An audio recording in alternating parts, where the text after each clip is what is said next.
On September 26, 2015, President Xi Jinping addressed the United Nations General Assembly for the first time. His keynote speech stressed common and sustainable development and being cooperative with win-win partnership. And he backed up his foreign policy philosophy with unprecedented commitments. China, Xi said, will establish a fund with $2 billion to begin with to support South-South cooperation and assist developing countries. And China will do its best to raise its investment in the least developed countries to $12 billion by 2030. In addition, China will exempt the intergovernmental debt owed by relevant developing countries. Why the dramatic increase in China's commitment to the UN and to the developing world? Why all this? Why right now? Has China found a new sense of global responsibility? What challenges or even dangers might China face? What lies ahead? How do President Xi's new commitments bring us closer to China? President Xi's UN address on Millennium Development Goals, Peace and Development focused on the post-2015 development agenda, common development, win-win cooperation, and China's commitments, including the establishment of aid funds. The United Nations established the Millennium Development Goals 15 years ago in the hope of helping hundreds of millions of people live a better life, Xi said in his speech. We experienced sustained global economic growth as well as the international financial crises. We witnessed the rise of developing countries and faced the reality of imbalanced development between the North and the South. In his speech to an audience of world leaders, President Xi described the role and contributions of China in implementing the Millennium Development Goals. He said China has lifted 439 million people out of poverty and made remarkable progress in areas of education, health, and women's welfare over the past 30-plus years since the country embarked on reform and opening up. Xi pointed out that peace and development remain two major themes of the present era.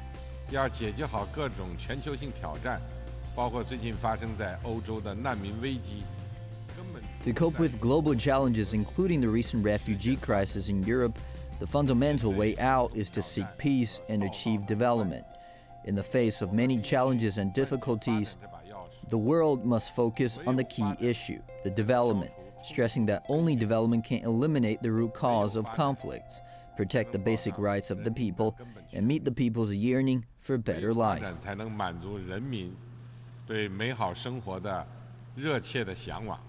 I highly appreciate the initiative of President Xi Jinping, One Belt, One Road, Itai Illu.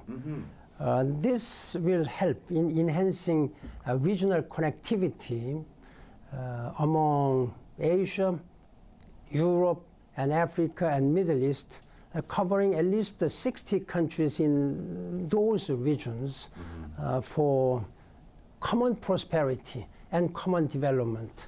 The initiative of establishing AIIB, and Asia Infrastructure Investment Bank, is in that spirit. I think the other piece of it is that China is now not just a country that lifts its own people out of extreme poverty, but China is now a country that's taking a leadership role in helping countries that are much poorer than China lift its people out of poverty. Reconfirmed our very strong commitment to work together in places like Africa, in South Asia. We're working very closely with the Asian Infrastructure Investment Bank and expect to continue to do so. President Xi's speech at the United Nations, his first speech as president, where he made some very strong and even new kinds of commitments for China's involvement in various activities. Give us an outline. 尽管习主席这一次去联合国出席他们的计量大会，他很多讲话受到了非常高度的重视。 President Xi delivered a speech at a UN conference on development, which has drawn great attention in the world. Some might interpret it to mean that China is taking a new position and see changes to our policy in the world arena. But to me, we have been consistently keeping to our past policies and stance. That is, China, as one of the 5 Security Council permanent members, is willing to do more for the peaceful development of the world. President Xi's speech at the United Nations was answering the international community's great concerns about China's attitude towards the current international system and order with the United Nations at the core established after World War II. 以联合国为核心的这样一个国际秩序和国际体系，全世界就关心中国现在对这样一个体系是什么态度。 Against that background, President Xi's several speeches at the United Nations addressed this issue. He has offered systematic analyses of China's fundamental attitude toward the international organization established after World War II. That is, from the time we joined the UN, we've been an important member of the system, despite the fact that we have been prevented from taking back the legitimate place until 1971. Since restoring the legitimated position at the UN, China has played a very important role at the arena. We're upholding this system, this world body. In recent years, we have proposed some measures for reforms to make the system better founded and better reflect concerns of the international community, and to help the UN play its role better. This is a clear standpoint that China holds in the system. 让这个体系在这个国际社会上发挥更大的作用，这是中国一个最重要的一个对这个体系的基本的很明确的态度。在这个基本态度阐述完之后，我注意到， Based on this fundamental attitude, President Xi made it clear that within the framework of the United Nations, China shoulders three missions of what it has done and what it is yet to do. The first is about social peace. President Xi told the world what China has contributed to the world peace and what it is about to do in the future. The second is about development. China is a developing country in itself. Over the years, we have been working to solve this issue. President Xi elaborated China's views of the social development at present, and what China will contribute to the world development and how it will do it. The last is about human rights. I noticed at a UN meeting on women, President Xi listed China's contribution to the improvement of human rights, particularly those of women. 妇女权利为代表的这个人权领域，中国做了什么？ 我们以后愿意这么着，我们对这些问题的一个资本姿态怎么样？ It's important that Xi Jinping make those commitments in New York, in the UN, hobnobbing with statesmen like Obama. I mean, it's important for him to be projected as a global statesman. And I think, you know, over this past 40 years, China has kind of tried to figure out how to coexist with the rest of the world. And now that China has risen into a relatively rich and powerful nation, China still needs to figure out how they can proceed to do that and be perceived as a powerful but positive global force. Xi said the post-2015 development agenda provides new visions for global development and new opportunities for international development cooperation. It is a high standard task list as well as a heavy letter of commitment. He stressed that the international community should strengthen cooperation and jointly implement the post-2015 development agenda to achieve win-win cooperation. He also said China solemnly committed itself to implementing the post-2015 development agenda responsibly and will continuously promote global development through solidarity and cooperation.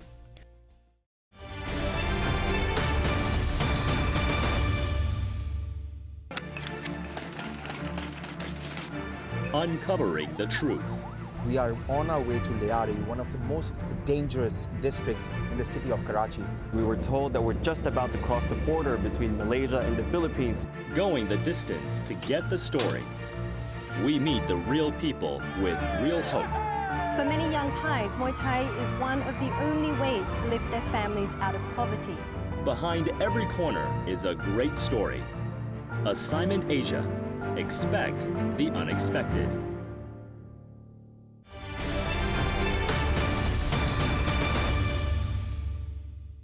In this regard, Xi called for the following four kinds of development. Fair development, so that development opportunities will be more equal. Open development, so that the achievements of development can benefit all parties. Comprehensive development, so that the foundation of development can be more solid. And innovative development, so that development potential can be fully realized.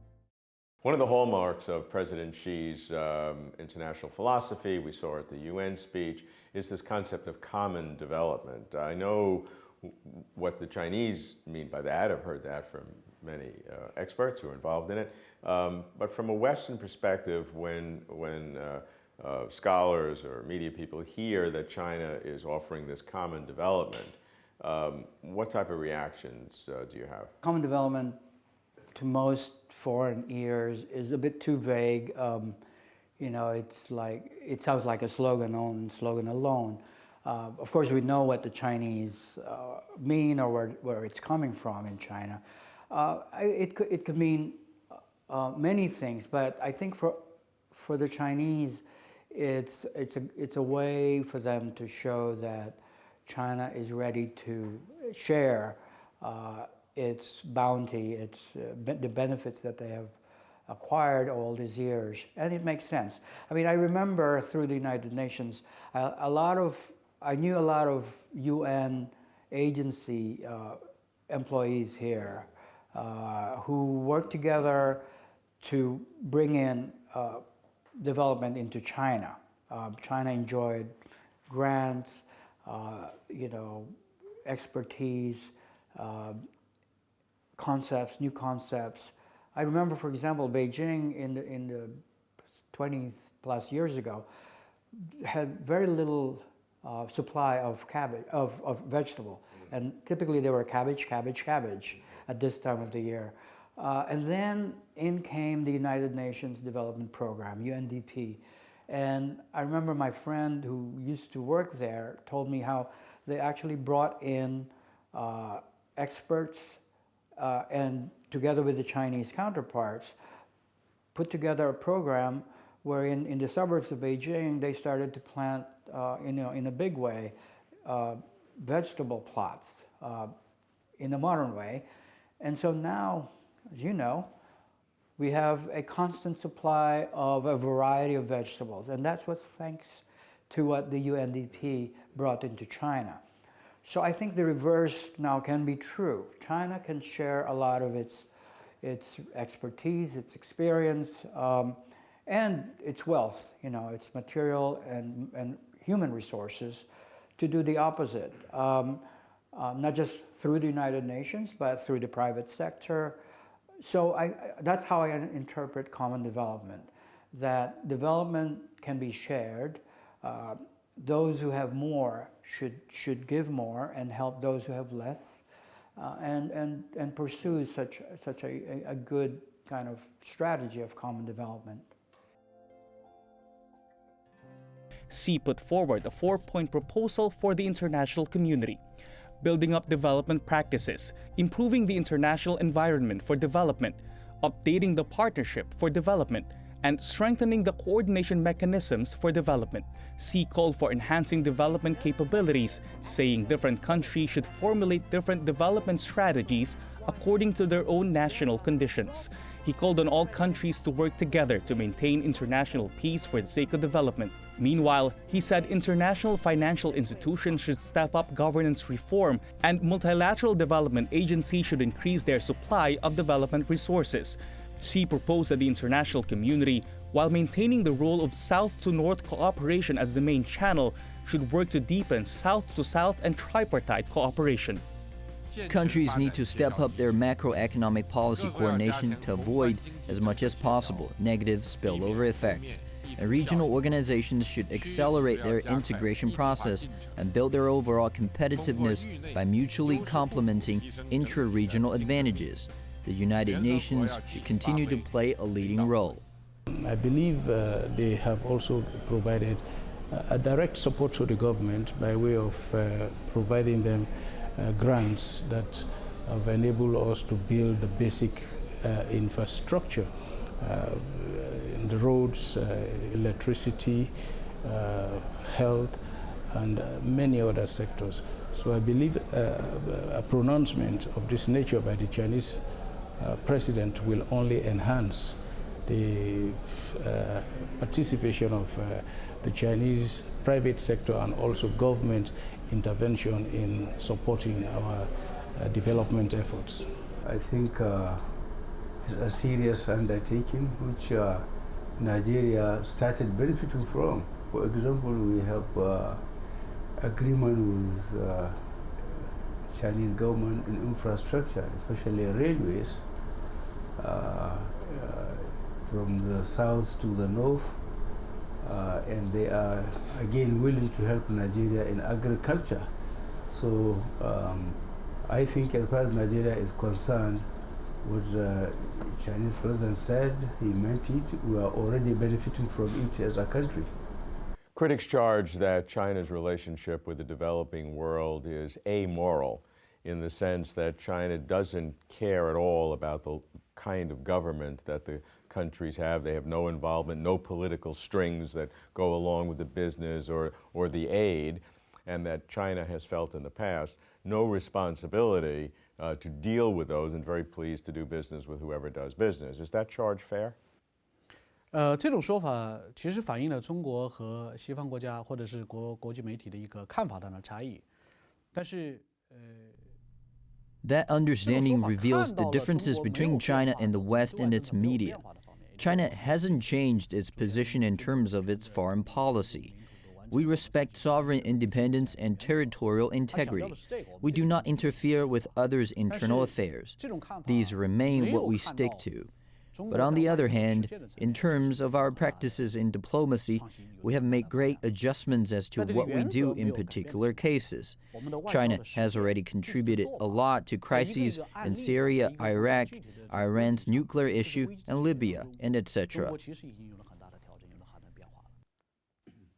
所以我们过去已经看到，我们在叙利亚问题上，在伊拉克问题上，在伊朗核问题上，在利比亚的问题上，其实中国已经在发挥很大的作用。Some people say China has interfered in these countries' internal affairs and broken its own principles, but we say we have never changed our principles.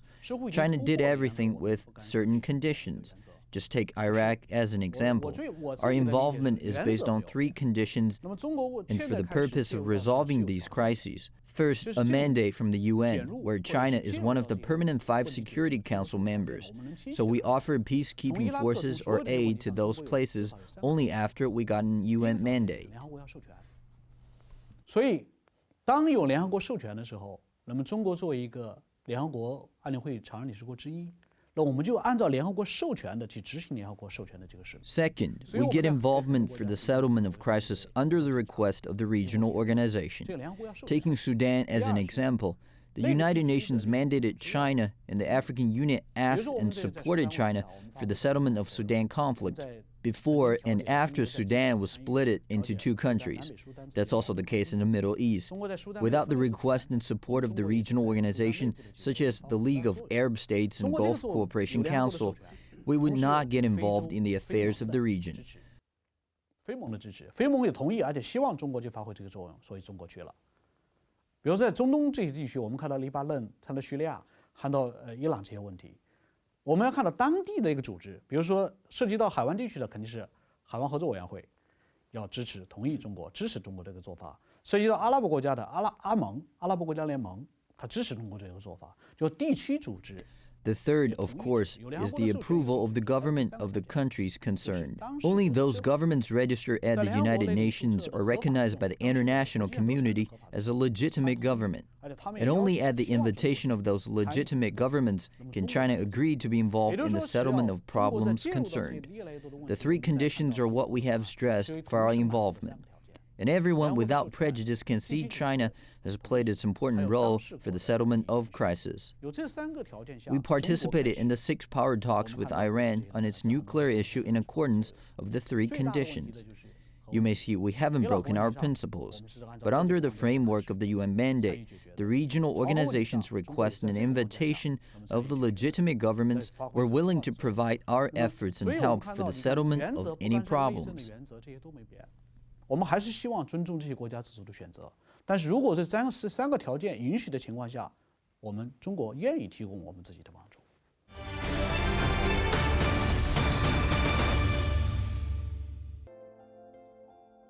Over the past 60-plus years, China has provided 166 countries and international organizations with nearly 400 billion yen, or about 63 billion US dollars worth of assistance, and dispatched over 600,000 aid workers, over 700 of whom have laid down their lives in helping the development of other countries, President Xi said.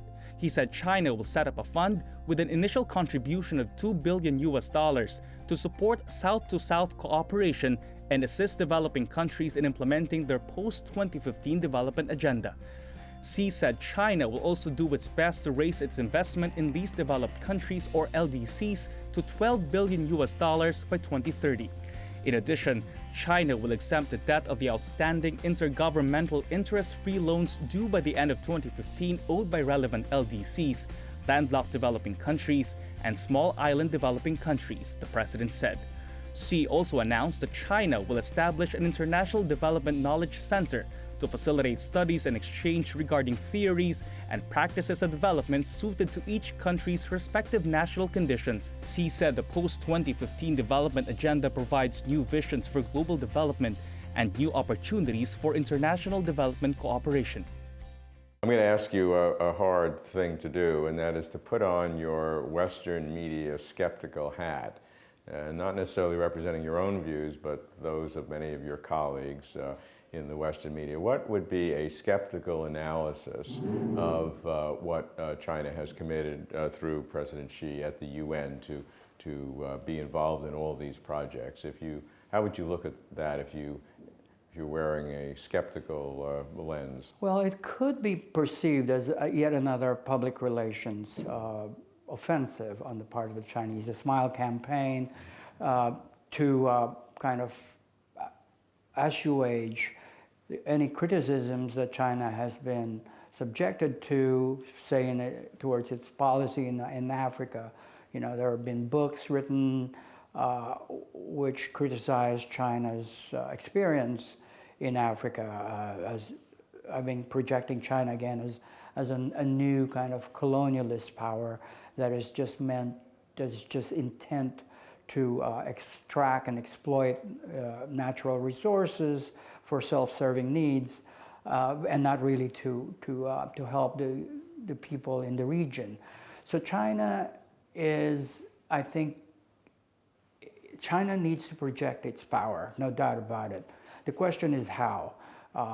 Should it just rely on the hard power of its military, for example, or actually can it use its soft power to gain friends and win influence in the world? It's a new thing for China. China has, followed this ostrich-style policy of just,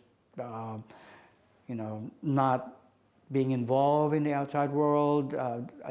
They say, oh, we don't want to interfere in the internal affairs of other countries, which is good.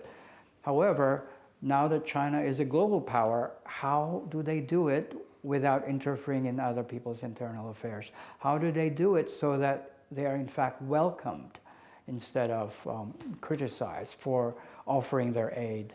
Why do you think developed countries in general have this negative analysis of China's altruistic approach to these other countries? The Western countries, they're not stupid people. I mean, how could they all have this wrong opinion? 我不认为西方有这种看法，主媒体有这种看法，是因为 stupid 不是，而是客观上确实我们能够看到的是，在随着中国作为这样一个发展中国家 I don't agree with such a view of the West and its media. China is still a developing country, but it has developed fast over the past decades and thus has more and more influence in the international arena, especially in the areas of economy and trade that might have made Western countries feel uncomfortable. This is an arena where they had always played a leading role over past centuries. But now a country like China, a very different country from them, is starting to show its clout and winning support from other countries and having its own say. Dominant players in the arena would naturally feel threatened. They would try to interpret China's activities in the world in a negative way. I'm afraid that's because they're not conforming with the changing world and then adapting themselves to the new conditions. 那么在这种情况下，要这些国家改变，来对中国有一个比较客观理性的看法是需要时间的，有他们的需要，这些国家的需要能相互适应。还有一个原因就是客观上确实是中国和欧美国家从历史、从文化。Under such circumstances, it takes time for those Western countries to get adapted and change their attitude to become more reasonable. They should also understand that there exist differences in terms of history, culture, and tradition between China and the Western world. They find it difficult to understand China, which often leads to a biased picture of China. And Western media are using this biased picture to cover China's activities in a negative way, to draw people's attention.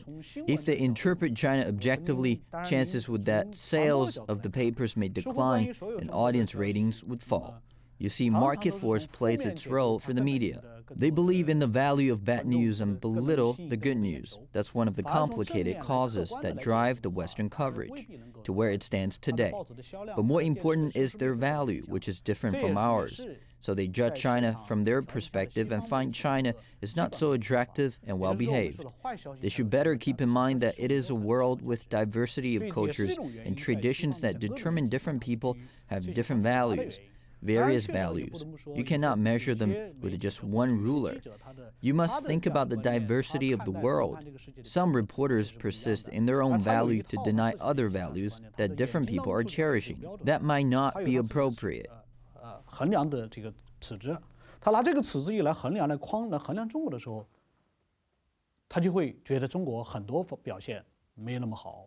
但是我们都知道这个世界是很多样的，你不能用同一把尺子去衡量不同的国家。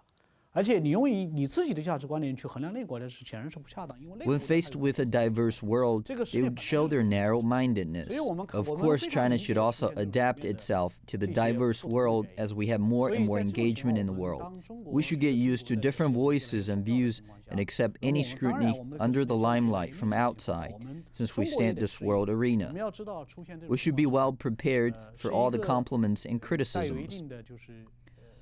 But I would say it's not the media and a few biased people, but the time that will tell what a country really is. A majority of people, especially its citizens, will tell what the country really is. That's very important. If the 1.3 billion Chinese give their country a good rating, that really tells something. And many foreign tourists come to China for a visit, they can also establish a relatively objective view of China. 特别是你国内的民众认为你这个国家怎么样？如果中国的13亿14亿人认为我们这个国家，我们现在觉得我们这个国家不错，而我们世界上多数的广大民众真的和中国聊到中国旅游之后了解中国，他们都会对中国有一个比较客观的理解和认识。President Xi calls for 4 kinds of development: fair, open, comprehensive, innovative.